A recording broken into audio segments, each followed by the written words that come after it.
Hey everyone, I am giving you guys your instructions for your final project. I think I had indicated in the course that we were going to practice in week 9 and actually do the final project in week 10. I'm going to change that a little bit and just give you the final project and give you 2 weeks to work on it, or well, the better part of 2 weeks to work on it. Um, I have created a file and it is a scenario that I've created that involves a bookstore and it's a university bookstore. And so I'll talk to you a little bit about the file and I'll show you the file. We'll load it up. I'll load it up in R and we can take a look through it and I'll give you what your instructions are. So here's the scenario. It is a bookstore, as I said, at a university.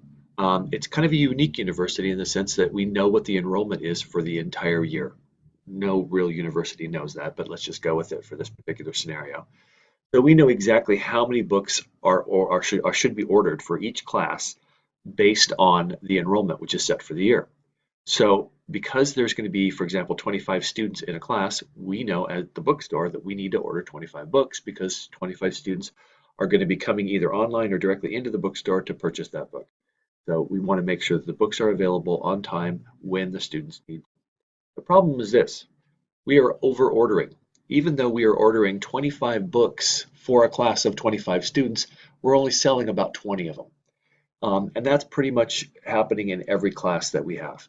The reason why is students are either sharing books with another student, or they're going somewhere else to buy the book where they can actually get it cheaper, or in some cases, they're just flat out not buying the book at all. So that creates a problem because we're leaving books on the shelves. And those books are expensive. As you know, textbooks are expensive. So when we leave them on the shelves, it's just leaving money on the table. Now, there is an option to actually sell them back to the publisher, but when we sell them back to the publisher, we sell them at a big loss. We probably lose about 50%, if not more, of the price that we paid for that book. So what I need is I need your help, each individually. I need you to take a look at this problem, take a look at the data file that I've given you, and I want you to try to use some of the tools that we have used this quarter, some of the tools we've talked about this quarter, and I'll give you more information on that, to first of all learn about the problem, and then secondly come up with some additional information which can help us make the most informed decisions about how we act to solve this problem. So a couple of the things that we could look at is one, we're going to want to do better forecasting because we're clearly not selling all the books, so we're over ordering and then we lose money on them. So we're going to have to adjust our forecast. Our forecast can no longer be based on the number of enrollments because the number of enrollments is not the right number. But what should it be based on? If we under order, then there's students who legitimately want to buy the books who can't buy it because we didn't order enough. So it's similar to the airline problem when they oversell seats, right? They count on or predict that there's going to be some number of passengers that don't show up for the flight, so they can fulfill the empty seats with the oversells. Well, we're kind of in an opposite position here. We are under purchase. We're getting under purchases. So we want to account for that and we want to sort of reduce the amount that we're ordering, but we have to make a real smart decision about what that should be. And we probably have to do that across the board. Probably, though, it's different from category to category. We'll talk about that in a bit. So forecasting, probability, I've put a probability problem in here. There's also a linear regression.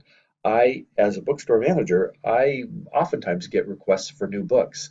And there may be bits of information I need to know before I'm going to be willing to add that book to our list. One of the things I need to know is how much am I likely to be able to sell that book back to the publisher if the student doesn't buy it? And that's the buyback amount. Well, we can use linear regression actually, based on past data. We can use linear regression to predict what that buyback amount is going to be, and I'll show you how to do that. And there are other tools that we can talk about. So your file is called bookstore.csv. I will post it to the Canvas shell. You'll see that it has books for different programs. Prices are listed as wholesale and retail. The wholesale is what I buy the book for. The retail price is what the student buys the book for. Okay. The buyback amount is noted if in fact I have to sell it back to the publisher. The projected and actual sales for last year, last fall, winter, and spring are noted by book. So we'd be able to see that. Let's actually take a look at the file. Bring up our I already have it up. Okay. And I'm going to load up the file. So um, create a data frame called bookstore. You can call your data frame whatever you want.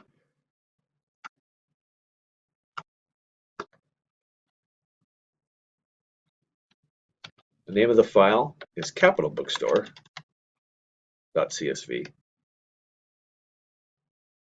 Remember to put that in quotes. And it does have a header. There it is loaded. Now I can go ahead and view it.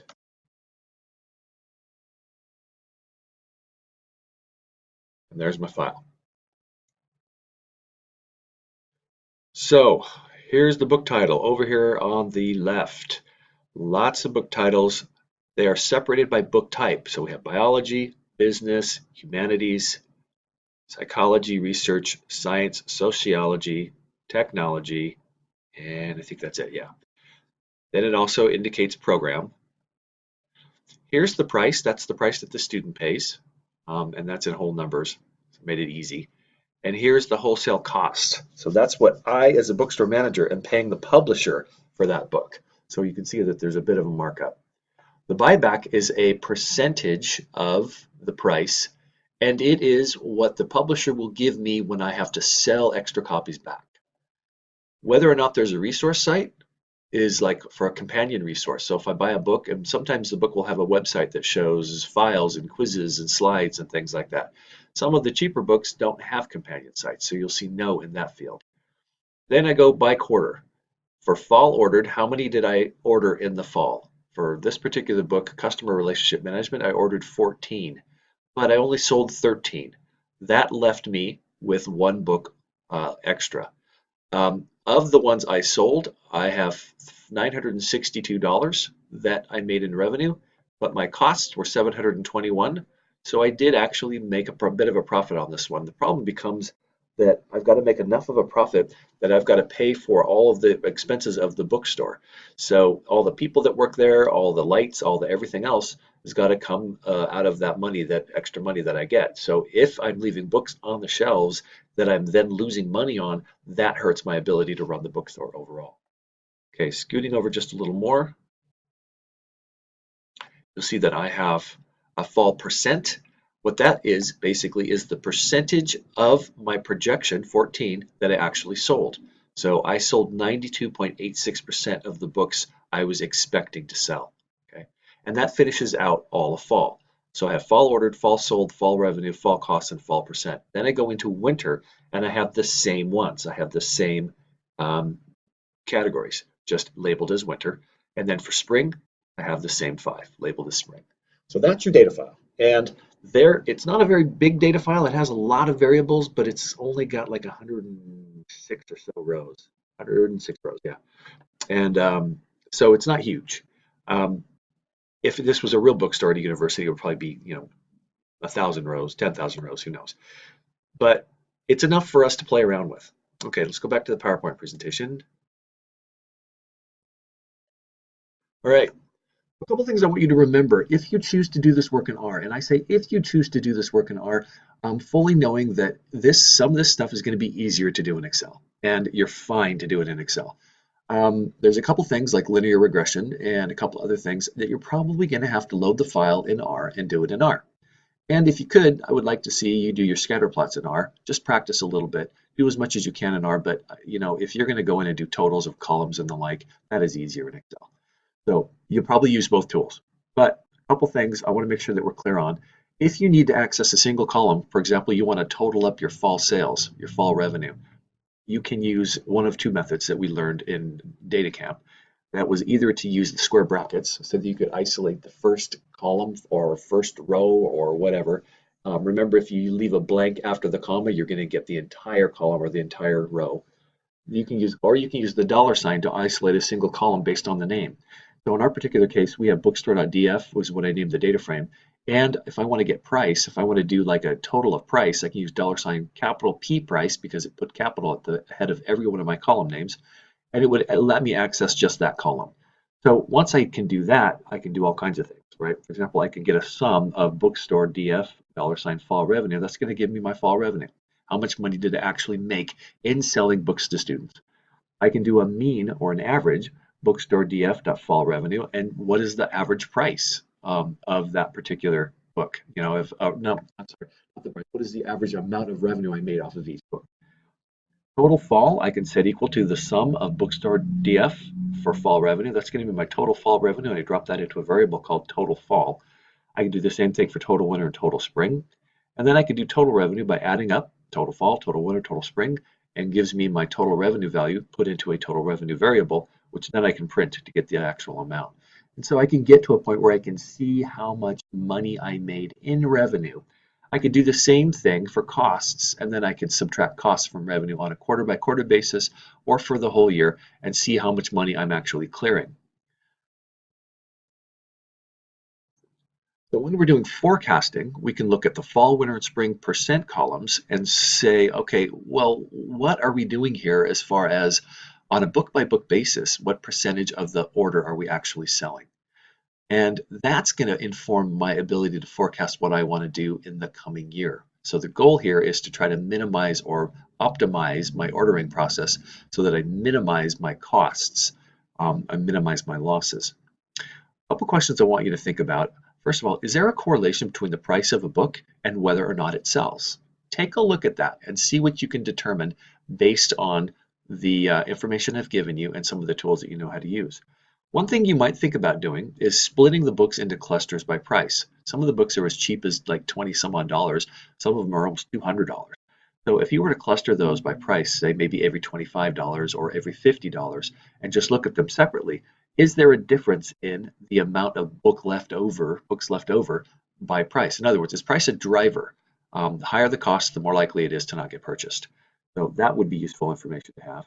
And then should we or can we account for unsold books next year as we order? This is what we're trying to get to in our final product, is to be able to forecast how many books we should order, either by cluster, by price cluster, or by category, or by class, or whatever you can find out that will help us sort of, again, optimize our ordering and minimize our losses. There's one other exercise I want you to run, and that is probability. So one thing that has been noted to be a potential factor in the student's decision as to whether or not they'll purchase a book is whether or not it has a companion site. And a companion site is usually a publisher's website where they can put all kinds of resources and the like. Some books have them, some books don't. Textbooks tend to have them, and they can tend to be sort of differentiators for sales. So I've put a column in there that basically says companion site, and there are 4 values: no, files, quiz, and slides. So no, there's no companion site. Files, there's just a few files that are there. Quiz is basically files and quizzes, and slides is files, quizzes, and slides. So those are the designators that I use for my categorical variable. What I want to do is see, can you see any patterns? And also, what's the likelihood that any book that I pick is likely going to have one of these companion sites? So there's a new command that I think I'm going to introduce to you. I don't think you've seen it before, and that is a command called table. And what table does, it's a pretty cool little command. It allows you to take a column, a categorical column, in this case bookstore.df $resource site, and it will give you a count of each one of the elements that's in that and build a little table for you. So if you load up your file into R, and you can run the table command and see how many of each are in that. And then you can go ahead and divide that by the total, 106 for each, and determine the percent, then the probability that a book is likely to either have no companion files, files and quizzes, or files, quizzes, and slides. Buyback. Again, before I order books, I need to know the likely buyback. In other words, I want to know how much risk am I assuming by ordering a new book. If it's a $200 book and the buyback is $25, that's a problem for me. If it's a $200 book and the buyback's $100, that's less of a risk. I need to get an overall feeling of what the buyback process is. So bookstore.df shows the buyback amount for each book, and you can show a scatter plot that will show you how is it related. How does buyback relate to price? Is there a linear sort of relationship between those two? So I want you to go ahead and run that. Remember to load the Lattice package. Remember, we had to download it, we had to install package last time, and then in order to make it work, we have to put it into our environment, or the XY plot command will not work. So remember to do library lattice And once that loads, then you can do XY plot. We're going to compare price to buyback. Our data is bookstore.df, and it will generate an XY plot for you. Now you can do XY plots on anything you want. And if you want to, when you're preparing your report, if you want to do XY plots on, fall sales versus, or fall revenue versus spring revenue, have at it. But at least we can get a feel for how related the price is to the buyback percentage. So if we have that information, can we now predict it for a book that we've never bought before? A new faculty member comes up and they want a new book, and I want to know, well, what's the likely buyback going to be? Can I predict it? We can. We can use linear regression. And there's your formula right there. There's your function, is your LM, your linear model, where formula equals buyback versus price. Remember, buyback is your dependent variable. Price is predicting your dependent variable buyback. And your data, of course, is bookstore.df. When you get those values, you're going to get an intercept and a slope. The intercept is clearly labeled, the slope is not, but you'll know it's the slope.